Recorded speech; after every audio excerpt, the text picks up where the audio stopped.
Hello, dear listener. You are listening to Totes Rad, a podcast where we read, discuss, and dissect banned books.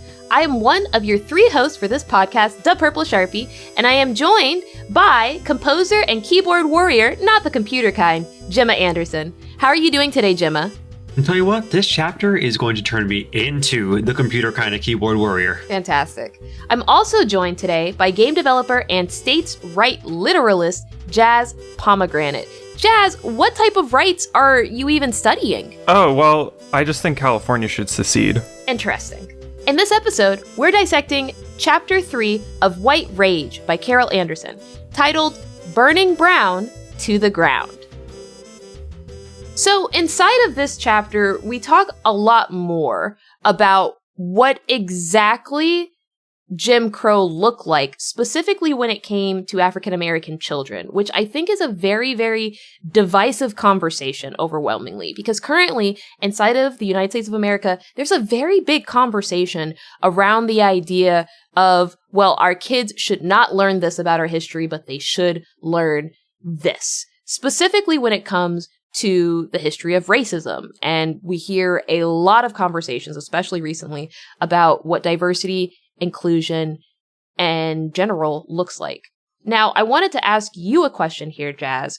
How do you feel, in general, throughout this chapter, Dr. Anderson covers the topic of what segregation did to African American children? Well, it makes me feel like really frustrated because I sort of grew up in an environment where I was sort of taught that Brown versus Board of Education was this sort of like watershed moment in civil rights. It was this sort of like first domino of this larger movement, like outgrowing out of the Jim Crow South and leading to better outcomes for Black people largely across America. Yeah. What was really disappointing about reading in this particular chapter was just how much actually Brown specifically was undermined and the ways in which the educational outlooks for children were shut out for decades.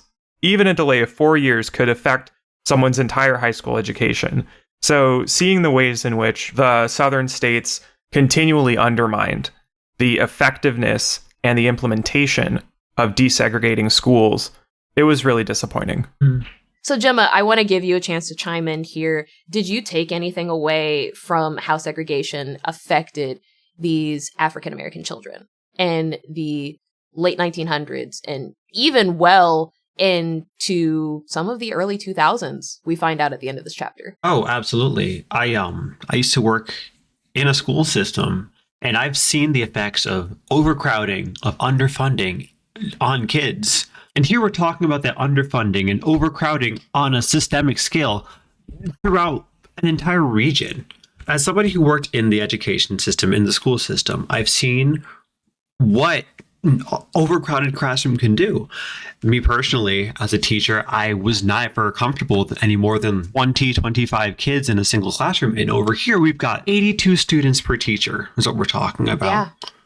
No, that's a lot. That's a lot per classroom. And to give the listener some context here, inside of my university, we typically capped out around 75 people, you know, and that's collegiate level, right? So now imagine you're talking about an elementary school, general just grade school, even in middle or high school, having that amount of people. And once again, for context, inside of university, I'm in an auditorium. I'm not in a singular classroom. You know, that's ridiculous. That's an insane amount of people crammed into one location. And that's also going off the fact that everybody in that classroom is neurotypical and learning at an average base. There's no talking about what different levels of education did you have between all of these students. Because from what I'm understanding here, it was not just grade school. It was, well, these are the kids we've got. Put them in a classroom, try to teach them something. The fact that this chapter focuses on the schooling system and how it affects children really helps color so much of the current conversation going on now inside of 2025 when it comes to what critical race theory should be taught. Inside of previous episodes, we've talked about how this book is not necessarily allowed inside of certain sections of the United States of America because of the quote-unquote agenda that it pushes. Immediately after Brown of Education, there was a certain statement that Dr. Anderson talks about, which is talking about how after Brown versus Education opens up and requires segregation to basically start integrating, which is to bring Black and white children together, there is a very, very, very strong reverse and I would say a cataclysmic response, not exclusively by Southern legislatures, but also by people inside of Central America and even certain parts of the North. Overwhelmingly, the focus inside of the book does remain on the effects inside of the South. I want to hone in on something that Little Rock, Arkansas legislators specifically said. As long as we can legislate, we can segregate. Now, Jazz, I want to go to you here as a understander of states' rights. What exactly does that phrase bring to mind to you? The strategy that Dr. Anderson describes many states using in order to fight back against the integration enforced by Brown versus Board of Education is a sort of delay and undermine tactic, right? Where as long as things can be challenged, as long as long court cases can continue to sort of be done, the sort of status quo can be maintained to a certain degree. Do you see that currently inside of today's ecosystem, inside of the United States, being utilized as well? Oh, absolutely. Let's bring those parallels to light, girl. Yeah, so something that I think is interesting has been this idea that a lot of things that Trump is doing can be reversed at the court level. And we saw some of that in the first Trump administration, right? Where a lot of his decisions caused immediate chaos in the country and a sort of wellspring of opposition legal cases that were filed by attorneys general in various blue states against him. Trump would say things like, you know, I don't want any Muslims flying on planes.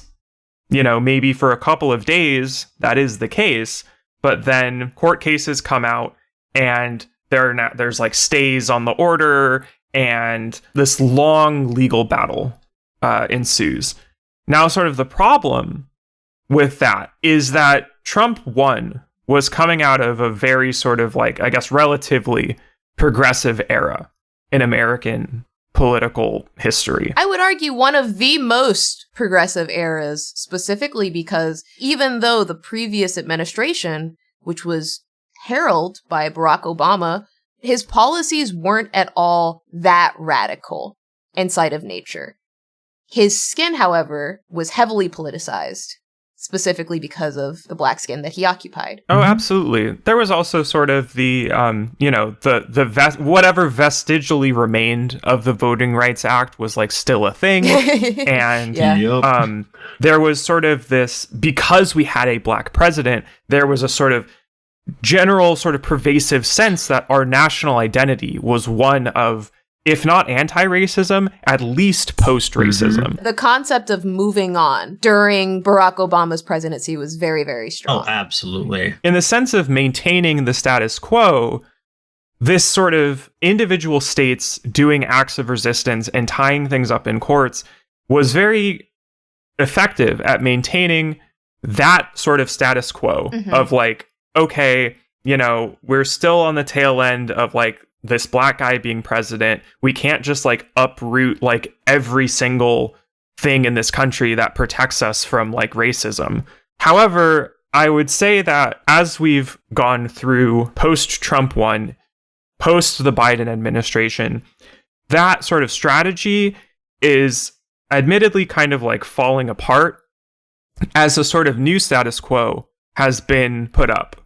A lot of Trump's policies were refined by Biden in ways that ended up being really oppressive and detrimental in general, right? Yeah. And so we see a lot less enthusiasm around the courts as a viable mechanism for like maintaining social progress. And we're seeing now sort of a return to an era where the courts were a really great place to maintain like oppression rather than progressivism. Joe Biden, one of the only United States presidents who voted inside of Congress to actively keep buses segregated. Gotta love that about him. Gotta love that. I did unfortunately vote for him. It's the way it goes. Gemma, love to move on to you here. In instances where we see courts specifically failing the people, this is a time for people to rally around organization. And Dr. Anderson covers this as well inside of this chapter. As we move forward, we not only discuss why Black communities rallied together to get Brown versus Board of Education passed, but we also discuss how Black communities rallied together to make things possible, like buses. What similarities do you draw inside of some of these historical moments that Dr. Anderson lies out inside of this chapter, with current day organizations moving to mobilize and hopefully resolve some of the issues that we've seen come about through Trump's executive orders? The resistance didn't necessarily start from an attorney general saying, well, this is a great case I'm going to pick up right here and there. No, it was a lot of these people in situations and pleading and saying, hey, this isn't okay. Someone please help me. And you see organizations like the NAACP picking up these cases, which are then being picked up and brought to the Supreme Court level. But I think what's most important that we notice here is, as Jazz kind of pointed out, a lot of these court cases took A, time, and B, started to kind of break down after a while. The only reason that those court cases were able to pass at the time was because FDR had stacked the courts in a notably progressive way. I mean, we didn't see Plessy versus Ferguson properly have progress start to made against it until 40 years after it was implemented. We've got Gaines versus Canada, McLaren versus Oklahoma, which isn't taking place until 1950, which is almost 50 years after the fact. And I think the real thing to take from this chapter is, yes, the courts can be an effective way to solidify a change, to solidify a movement. However, it all starts from a community trying to take care of itself. So true. I really like the way that you summarize that as well, Gemma. Fantastic. Thank you. Speaking of community taking care of itself, something that struck me was the ways in which the southern states did all these contortions and gymnastics to get around having to actually implement desegregation. Yes. Oh now, God. of course, in the time leading up to Brown, there was this massive push to like, well, what if we just funded a really expensive separate high school for Black people? Or what if we gave people private school vouchers? Yeah. There were like all of these kinds of things that various jurisdictions did in order to try and game this system. Now, most notably, the sort of biggest opponent of this was Prince Edward County in Virginia, where the entire school system remained closed for 5 years. Yeah. Oh, absolutely. Yeah. Now, this meant that the African American community in that area had to band together in order to ensure that their children received education. Of course, that meant like 35 of the Black kids in that county were able to attend an out-of-state school by going to stay with relatives. But for the vast majority of people during this time span that, again, as I said earlier, lasted the same amount of time as a person's high school career, This period of time, the African American community in Prince Edward County was sending their children to shacks, basements, and church rooms in order to essentially be babysat by housewives and other people who had time to volunteer to help teach. And a lot of these people had themselves, because again, if we're talking about the Black community in the South in the deepest times of segregation, these are parents without much more than a high school diploma. Prince Edwards County is a county I'm very familiar with because it's very near the county that I went to school in. And that was not the Deep South. Most people inside of Northern Virginia would consider themselves quote unquote liberal, very progressive. A lot of people inside of Northern Virginia do not consider themselves part of the South. And we're talking about integration, which actually at this point now is, what was that, 60 years ago, Jazz, correct? Oh, gosh. Yeah. 60 years ago. Almost 70. 60 years ago. That's how old my mother is. When my mother was a child, what basically, and I'm once again, I apologize so immensely for interrupting here, Jazz. It's just that specific moment, I'm so happy you touched upon it, really resonated with me specifically, not only because of the closeness of that county to where I grew up, went to school, and currently reside, but also because of the fact that this was literally something that I can trace back to one generation away from me. I think the frightening part about this is truly how long 5 years is. You know, Jazz mentioned that's someone's entire high school career, pretty much.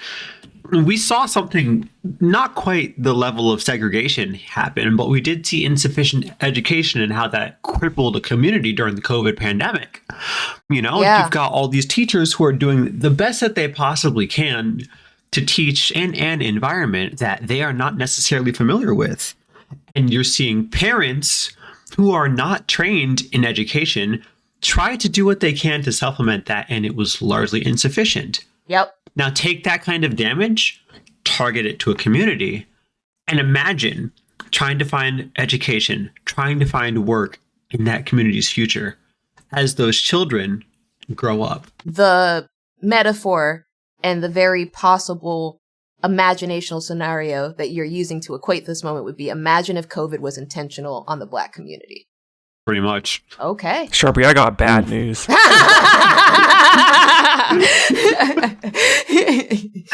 So our final conversation topic for the evening does backtrack a little bit to an earlier section inside of this chapter where Dr. Anderson talks about life pre-Brown versus Board of Education, which we have briefly talked about and gone through. I want to specifically call attention to the distinctness with which Dr. Anderson directly notes the cost differences that we see inside of locations in the Deep South between the differences from white and Black children. Most notably, the largest difference was Baton Rouge, which allocated $121 per white elementary child inside of K through 6, and $18.92 for each Black child inside of K through 6.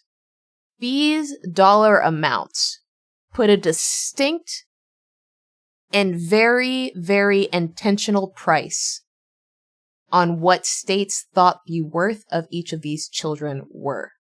What does that say to you as a Black woman now? For me, it's